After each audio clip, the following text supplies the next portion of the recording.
नमस्कार दोस्तों, स्वागत है आप सभी का आपके अपने YouTube चैनल जी के जीएस के भंडारा पर। प्यारे साथियों, आज के इस वीडियो में UP police constable re exam में पूछे जाने वाले जी के जीएस के बहुत ही अति महत्वपूर्ण 38 प्रश्नों का प्रैक्टिस सेट लेकर के आया जो आपके एग्जाम के लिए सबसे ज़्यादा महत्वपूर्ण है। तो आज के इस प्रैक्टिस सेट को आप लोग पूरा कीजिएगा। प्रैक्टिस सेट पसंद आए तो आप इस वीडियो को अपने दोस्तों के पास ज़्यादा से ज़्यादा शेयर जरूर कीजिएगा और चैनल को आप लोग जरूर सब्सक्राइब कर लीजिएगा। प्लीज़ आप लोग सपोर्ट कीजिएगा, आपके सपोर्ट की बहुत ही ज़्यादा ज़रूरत है क्योंकि लगातार मेहनत कर रहा हूँ फिर भी आप लोग सपोर्ट नहीं कर रहा। बेहतरीन से बेहतरीन प्रैक्टिस सेट आप लोगों के लिए लेकर के आता हूँ।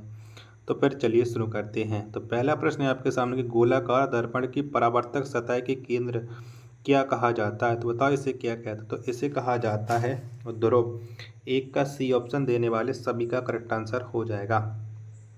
दूसरा प्रश्न है आपके सामने कि सर्वोत्तम गुणवत्ता वाला कोयला जिसमें 80% से 95% कार्बन होता है वह है। तो बताओ वह क्या है। तो वो कोयला है एंथ्रेसाइट है। दो का डी ऑप्शन करेक्ट आंसर आप लोगों का हो जाएगा।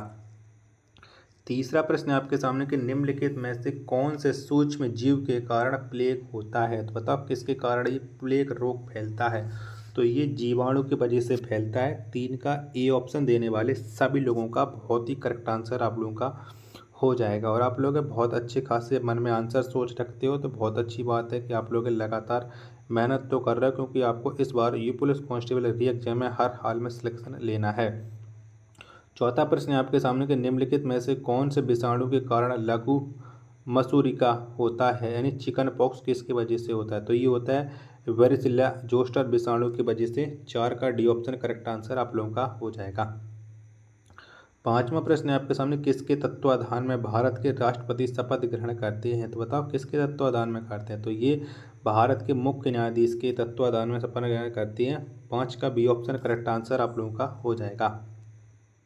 छठवां प्रश्न आपके सामने केंद्र की कार्यपालिका शक्ति निहित होती है। तो किस में निहित होती है केंद्र की कार्यपालिका शक्ति। तो ये राष्ट्रपति में निहित होती है। छः का बी ऑप्शन देने वाले सभी का करेक्ट आंसर आप लोगों का हो जाएगा।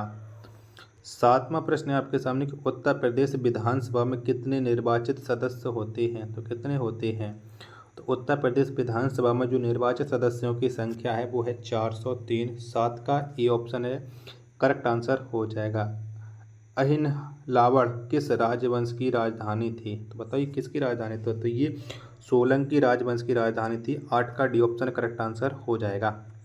साथियों वीडियो पसंद आ रही हो तो प्लीज़ वीडियो को लाइक आप लोग जरूर कर देना। चैनल को सब्सक्राइब आप लोगों ने नहीं किया होगा तो चैनल को आप लोग जरूर सब्सक्राइब कर लीजिएगा।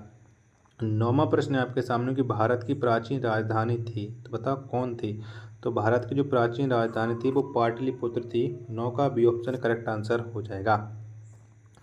दसवां प्रश्न है आपके सामने कि अल्बुकर्क ने गोवा को डॉट डॉट से अधिकृत किया था। तो बताओ किससे अधिकृत किया था। तो ये बीजापुर के सुल्तान से अधिकृत किया था। 10 का ए ऑप्शन जितने भी लोगों ने दिया है उन सब का ये करेक्ट आंसर हो जाएगा। चलिए 11वां प्रश्न है आपके सामने कि दक्षिण भारत के मालाबार क्षेत्र में किस वर्ष में मोपला विद्रोह हुआ था। तो बताओ मोपला विद्रोह कब हुआ था। तो मोपला विद्रोह 1921 में हुआ था। 11 का सी ऑप्शन है वो करेक्ट आंसर हो जाएगा। 12वां प्रश्न है आपके सामने कि सर सैयद अहमद खान ने निम्नलिखित में से किस संगठन को स्थापित किया। तो बताओ कौन संगठन को स्थापित किया था सर सैयद अहमद खान ने। तो ये किया था all India Mohammedan educational conference को। 12 का सी ऑप्शन है करेक्ट आंसर हो जाएगा।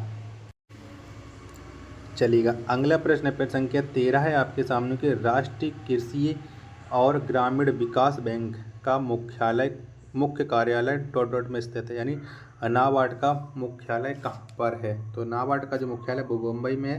13 का बी ऑप्शन करेक्ट आंसर हो जाएगा। 14वां प्रश्न है आपके सामने कि 1969 में कितनी बैंकों का राष्ट्रीयकरण हुआ। तो कितने बैंकों का हुआ था। तो पता है 14 बैंकों का राष्ट्रीयकरण हुआ था। 14 का ए ऑप्शन करेक्ट आंसर हो जाएगा। 15वां प्रश्न है आपके सामने कि निम्न में से कौन सा एक शहर वाला देश है। तो कौन सा है एक शहर वाला देश। तो सिंगापुर है एक शहर वाला देश है। 15 का ए ऑप्शन है करेक्ट आंसर आप लोगों का हो जाएगा। 16वां प्रश्न है आपके सामने गैलापागोस द्वीपों का एक द्वीप समूह किसके पश्चिम में है। तो बताइए किसके पश्चिम में, तो ये दक्षिण अमेरिका के पश्चिम में 16 का ए ऑप्शन है करेक्ट आंसर हो जाएगा। 17वां प्रश्न है आपके सामने, पेंगुइन पक्षी कहाँ पाया जाता है, तो बताइए कहाँ पर पाया जाता है, तो अंटार्कटिका में ये पेंगुइन पक्षी पाया जाता है। 17 का सी ऑप्शन देने वाले सभी लोगों का राइट आंसर है हो जाएगा।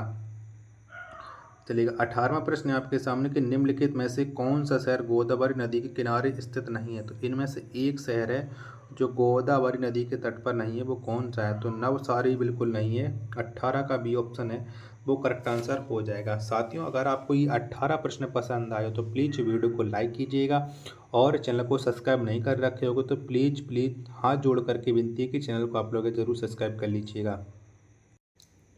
चलिएगा 19वां प्रश्न है आपके सामने कि जारवा किस क्षेत्र के आदिवासियों की एक जनजाति है, तो बताइए किस क्षेत्र की है, तो ये आदिवासी जाति है अंडमान द्वीप की। 19 का डी करेक्ट आंसर हो जाएगा।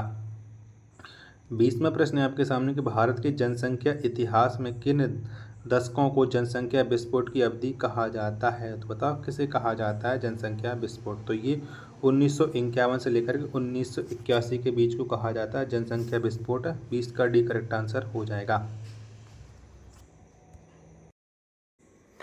चलिएगा 21वां प्रश्न है आपके सामने कि इलाहाबाद विश्वविद्यालय की स्थापना किस वर्ष में की गई थी, तो कब स्थापना हुई थी इलाहाबाद विश्वविद्यालय, तो ये स्थापना हुई थी 1887 में। 21 का बी ऑप्शन करेक्ट आंसर हो जाएगा। 22वां प्रश्न है आपके सामने कि उत्तर प्रदेश के वर्तमान मुख्यमंत्री योगी आदित्यनाथ संप्रदाय से संबंधित हैं, तो ये कौन से संप्रदाय से संबंध रखते हैं, तो इनका संबंध है नाथ संप्रदाय से। 22 का बी ऑप्शन करेक्ट आंसर हो जाएगा। 23वां प्रश्न है आपके सामने कि आगरा की मोती मस्जिद का निर्माण द्वारा करवाया गया, तो बताओ किसने निर्माण कराया था आगरा की मोती मस्जिद का, तो ये करवाया था शाहजहां ने। 23 का बी ऑप्शन करेक्ट आंसर हो जाएगा। 24वां प्रश्न है आपके सामने कि उत्तर प्रदेश सरकार का संवैधानिक प्रमुख होता है, तो कौन होता है, तो उत्तर प्रदेश का जो संवैधानिक प्रमुख होता है वो राज्यपाल होता है। 24 का सी ऑप्शन है करेक्ट आंसर हो जाएगा। 25वां प्रश्न है आपके सामने कि संयुक्त राष्ट्र महासभा के अध्यक्ष पद पर चयनित प्रथम भारतीय का नाम क्या था, तो कौन थे वो भारतीय प्रथम जिन्हें संयुक्त राष्ट्र महासभा के अध्यक्ष पद मिला था, तो वो थी श्रीमती विजय लक्ष्मी पंडित। 25 का डी ऑप्शन करेक्ट आंसर आप लोगों का हो जाएगा। 26वां प्रश्न है आपके सामने कि भारत का सिलिकॉन वैली है बताइए कहाँ पर है भारत का सिलिकॉन वैली, तो भारत का जो सिलिकॉन वैली है वो बेंगलोर में है। 26 का सी ऑप्शन देने वाले सभी लोगों का ये करेक्ट आंसर आप लोगों का हो जाएगा। 27वां प्रश्न है आपके सामने कि वेनेजुला की राजधानी है, तो बताओ कौन सी राजधानी है वेनेजुला की, तो काराकास ये वेनेजुला की राजधानी पड़ जाती है। 27 का डी ऑप्शन देने वाले सभी स्टूडेंटों का राइट आंसर हो जाएगा। अनिवार्य लहाड़ी मास्टर्स में अपनी दूसरी उपस्थिति दर्ज कराने के लिए इंतजार कर रहे हैं, वह क्या खेलते हैं, तो बताओ वो किस खेल से संबंध रखते हैं, उनका आपको बताना खेल, तो उनका संबंध है गोल्फ से। 28 का ए ऑप्शन करेक्ट आंसर आप लोग का हो जाएगा। 29वां प्रश्न है आपके सामने, कौन सा अग्निशमक अभिकारक ओजोन के लिए हानिकारक होता है, तो कौन सा हानिकारक होता है ये आपको बताना है, तो ये हेलोन है, वो ओजोन के लिए हानिकारक होता है। 29 का डी ऑप्शन इसका करेक्ट आंसर हो जाएगा। प्यारे साथियों अगर आपको ये वीडियो पसंद आ रही है तो प्लीज़ आप लोग वीडियो को लाइक ज़रूर कर दीजिएगा। चैनल को सब्सक्राइब नहीं कर रखे होगे तो चैनल को आप लोग ज़रूर सब्सक्राइब करके इस वीडियो को आप अपने सभी दोस्तों मित्रों के पास प्लीज़ हाथ जोड़ करके विनती है शेयर ज़रूर कर दीजिएगा। चलिएगा 30वां प्रश्न है आपके सामने, खाद्य श्रृंखला में किसको भोजन से कम ऊर्जा मिलती है, घास, टिड्डा, मेढक, सांप, बताओ इनमें से कम ऊर्जा किसे मिलती है। 30 का आंसर आपको बताना, तो सांप को मिलती है। 30 का बी ऑप्शन करेक्ट आंसर हो जाएगा। 31वां प्रश्न है आपके सामने कि उत्तर प्रदेश के राजकीय चिन्ह में नहीं है, तो बताओ उत्तर प्रदेश के राजकीय चिन्ह में इनमें से क्या नहीं है, तो मोर बिल्कुल भी नहीं है। 31 का डी ऑप्शन है करेक्ट आंसर हो जाएगा। 32वां प्रश्न है आपके सामने कि उत्तर प्रदेश के निम्नलिखित जिलों का उत्तर से दक्षिण सही अनुक्रम है, तो बताओ कौन सा है उत्तर से दक्षिण। 32 का आंसर आपको देना है, तो सिद्धार्थ नगर, संत कबीर नगर, अंबेडकर नगर और संत रविदास नगर, ये बिल्कुल इसका राइट आंसर हो जाएगा। 32 का बी ऑप्शन। 33वां प्रश्न है आपके सामने कि उत्तर प्रदेश का सबसे बड़ा उत्तर प्रदेश डॉट डॉट का सबसे बड़ा उत्पादक है। बताओ उत्तर प्रदेश इनमें से सबसे ज़्यादा किसका उत्पादन करता है। 33 का आंसर आपको देना है। तो आम का सबसे बड़ा उत्पादक उत्तर प्रदेश, 33 का सी ऑप्शन है करेक्ट आंसर हो जाएगा। 34वां प्रश्न है आपके सामने कि दीवारी पाई डंडा लोक कला उत्तर प्रदेश के किस क्षेत्र से संबंधित है। बताओ इसका संबंध है वो किस क्षेत्र से है। तो इसका जो संबंध है वो है बुंदेलखंड क्षेत्र से। 34 का बी ऑप्शन है करेक्ट आंसर हो जाएगा। 35वां प्रश्न है आपके सामने कि हाल ही में यूनेस्को के सृजनात्मक शहरों की सूची में निम्नलिखित शहरों में से किसे शामिल किया गया है। तो किसको शामिल किया गया, तो ये ग्वालियर को शामिल किया गया है। 35 का ए ऑप्शन है करेक्ट आंसर हो जाएगा। चलिएगा 36वां प्रश्न है आपके सामने कि हाल ही में चर्चा में रहा शब्द EH216S क्या है। तो बताओ ये क्या है। 36 का आंसर आपको देना है। तो यह एक चीन की फ्लाइंग टैक्सी है। 36 का सी ऑप्शन है वो करेक्ट आंसर हो जाएगा। 37वां प्रश्न है आपके सामने कि नवंबर 2023 में किस खिलाड़ी की प्रतिमा का अनावरण वानखेड़े स्टेडियम में किया गया। बताओ किसका अनावरण हुआ था वानखेड़े में।